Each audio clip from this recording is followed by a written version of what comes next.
Social मीडियावरती एक video viral झाला होता.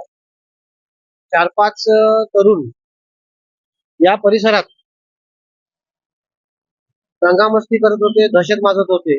एकाच्या हातामध्ये कोयता होता आणि एकाच्या हातामध्ये चाकू होता.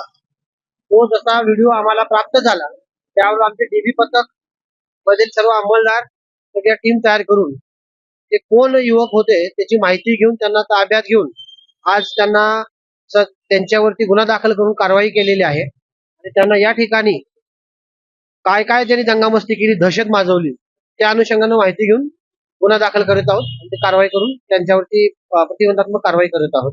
असे प्रकार तरुणांच्याकडून जर घडले तर त्याच्यावरती पोलीस प्रशासन त्वरित कारवाई करेल, ऍक्शन घेईल. जर कोणत्याही ठिकाणी असे जर प्रकार चालत असतील, असे घडत असतील तर त्याची माहिती पोलिसांना, करवीर पोलिसांना जर त्वरित मिळाली तर ऍक्शन घेणं सोपं होईल. तर तरुणांना पण, या तरुणांच्या मध्ये काही तरुण हे सिव्हिल इंजिनियर आहेत, काही आयटीआय झालेले आहेत.